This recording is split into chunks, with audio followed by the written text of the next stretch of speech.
Assalamualaikum warahmatullahi wabarakatuh. Apa kabar sobat Guru Pedia? Hari ini Guru Pedia akan memberikan salah satu contoh simulasi penambahan nilai afirmasi dan rankingan.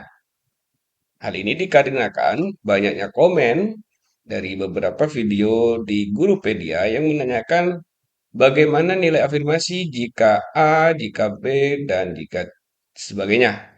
Termasuk juga bagaimana jika saya mendapatkan nilai sebesar ini, kemudian mendapatkan afirmasi apa saja. Dan banyak juga yang menanyakan bagaimana tentang perankingan nantinya. Baik, langsung saja Sobat Gurupedia, perlu diketahui bahwa seleksi P3K ini salah satunya adalah berdasarkan dari Kepmenpan RB nomor 968 tahun 2022 tentang mekanisme seleksi pegawai pemerintah dengan perjanjian kerja untuk jabatan fungsional tenaga kesehatan.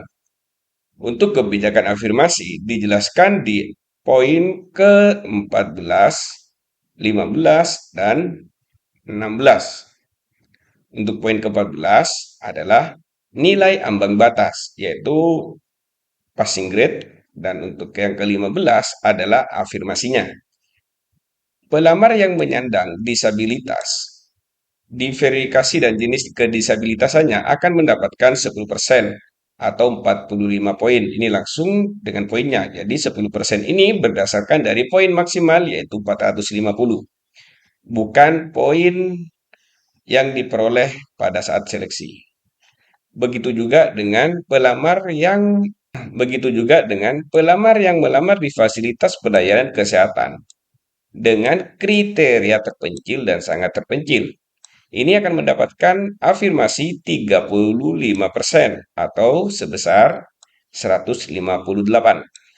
Untuk afirmasi ketiga, yaitu pelamar yang berusia 35 tahun pada saat mendaftar dan memiliki masa kerja paling singkat 3 tahun. Ingat, masa kerjanya paling singkat 3 tahun secara terus-menerus. Serta, ini poin yang paling penting adalah serta melamar di fasilitas kesehatan tempat bekerja. Jadi misalnya A berusia 35 tahun lebih dan mendaftar di tempat itu, di tempat dia bekerja, maka dia akan mendapatkan 25% atau 113. Sebaliknya, jika si A berusia 40 tahun atau lebih dari 35 tahun, dia mendaftar di sekolah lain. Maaf, mendaftar di tempat kesehatan lain atau di puskesmas lain atau di rumah sakit lainnya, maka otomatis dia tidak akan mendapatkan tambahan nilai sebesar 25%. Jadi sekali lagi tidak akan mendapatkan tambahan nilai atau afirmasi sebesar 25%. Jadi poin yang utama yang di sini adalah bagi pelamar yang berusia lebih dari 35 tahun, bekerja secara terus-menerus di layanan kesehatan tersebut dan mendaftar di layanan kesehatan tempat bekerja itu. Dan afirmasi yang keempat adalah pelamar yang melamar di fasilitas kesehatan bekerja saat ini akan mendapatkan 68 poin atau 15%. Jadi, dan yang E adalah pelamar yang sedang dan atau melaksanakan pengabdian berupa salah satu pelayanan kesehatan masyarakat melalui penugasan dari kementerian. Ini memang para khusus ya, penugasan khusus dari Kemenkes ada banyak ini, mulai dari PTT Pusat, Nusantara, Sehat Indonesia, dan sebagainya. Perlu diketahui Sobat Guru Pedia di poin ke-16 ini sangat penting ya. Di sini, dalam hal pelamar mendapatkan tambahan nilai sebesar sebagaimana dimaksudkan dalam diktum ke-15, secara kumulatif diberikan nilai kompetensi teknis tidak lebih dari nilai kompetensi sebesar 100%. Artinya, kalau misalnya mendapat afirmasi dan lebih dari 450 atau kompetensi teknis 100%, maka tetap akan mendapatkan 450. Nanti akan kami sajikan contohnya ya. Biar tidak bingung, kita langsung saja ke contoh kasus Sobat Gurupedia. Pada seleksi P3K 2022, Puskesmas Sehat Bersama membuka 3 formasi untuk perawat terampil. Berdasarkan hasil seleksi tersebut, terdapat 7 orang yang mendaftar di Puskesmas Sehat Bersama. Berikut hasil dari seleksi ke 7 orang tersebut. Ini ada 7 orang, namanya Ani, Betty, Cynthia, Doni, Elsa, Farhana, dan Gisel. Untuk nama ini, Sobat Gurupedia, kami memang mengambil dari abjadnya A, B, C, D, E, F, G. Jadi contohnya biar kami mudah. Jadi mohon maaf jika ada nantinya kesalahan nama ya. Dari 7 orang ini ada 2 orang yaitu Ani dan Betty berasal dari Puskesmas Sehat. Otomatis Ani dan Betty akan mendapatkan afirmasi tempat mengabdi. Itu sebesar 15% nantinya. Berikutnya adalah usia. Ini usianya sudah ada.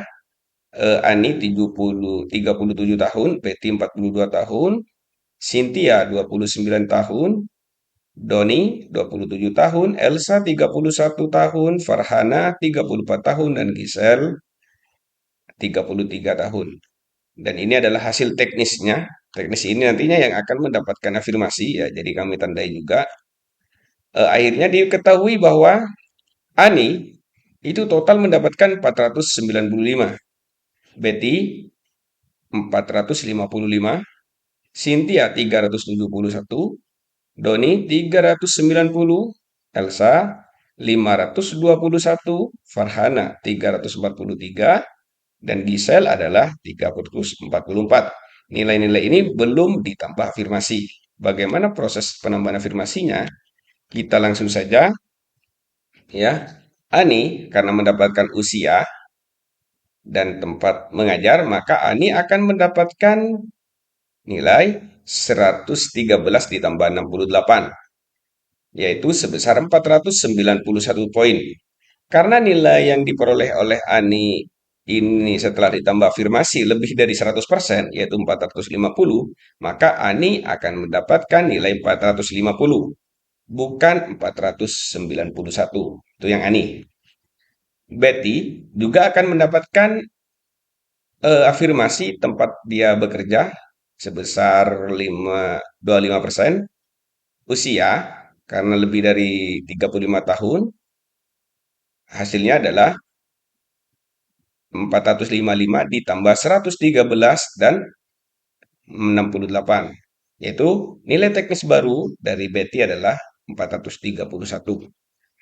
Adapun sumbernya, mengapa Ani dan Betty mendapatkan usia, ini ada di diktum nomor 15 Permenpan RB nomor 968 tahun 2022 tadi ya, nomor 19. Sedangkan untuk yang Ani, kenapa Ani kok langsung dipotong dari 491 menjadi 450, itu juga berdasarkan diktum 16 Permen RB nomor 968 tahun 2022. Karena jumlah nilai teknis dan afirmasi Ani melebihi nilai maksimal yaitu 450. Jadi nantinya setelah dihitung Bapak dan Ibu, kita jumlahkan nilai afirmasi yang tadi dengan nilai wawancara, nilai sosial dan manajerial, maka akan diperoleh Ani 635, Betty 636, Cynthia 371, Doni 390, Elsa 521, Farhana 343 tetap, dan Gisel juga tetap 344. Jadi yang tertinggi sudah bisa diketahui Bapak dan Ibu ya, bahwa Betty akan menempati peringkat pertama, Ani ranking kedua, dan Elsa dengan 521 akan mendapatkan tempat ketiga. Jadi itu. Mengenai siapa saja yang lolos passing grade, karena diketahui bahwa kesehatan itu ada 2. Untuk tenaga fungsional yang menggunakan STR, maka kompetensi teknisnya itu 0. Jadi ambang batasnya 0. Berapapun nilainya, maka akan tetap lulus. Tapi belum tentu lolos ya. Begitu juga dengan yang STR. STR itu nilai minimalnya adalah 168. Jadi Dari sini saya kira lulus semua kecuali Gisel. Gisel ini tidak lulus karena nilai teknisnya 168 jika tidak STR. Tapi karena di sini kita anggap kita samakan memiliki nilai STR semua seperti perawat ataupun bidan, maka dianggap lulus semua. Tetapi belum tentu lolos. Kenapa? Karena masih akan di-ranking semua nilai yang diperoleh dari beberapa seleksi tersebut. Jadi gitu Sobat Gurupedia ya, yang masih bingung dan masih banyak temuan di pertanyaan bagaimana tentang penggunaan nilai afirmasi, terus juga mengenai rankingnya, ini juga perlu diketahui, semoga dipahami dan perlu diketahui juga bahwa ini adalah simulasi saja, contoh saja. Jadi hasilnya nanti kita kembalikan ke pemerintah pusat atau pemerintah daerah yang memiliki hak dan kewajiban mengenai perankingan ataupun yang memberi pengumuman. Ini hanya sebatas gambaran saja. Jadi itu saja Sobat Gurupedia. Semoga bermanfaat dan bagikan jika video ini dianggap penting untuk yang lain. Kami undur diri. Assalamualaikum warahmatullahi wabarakatuh.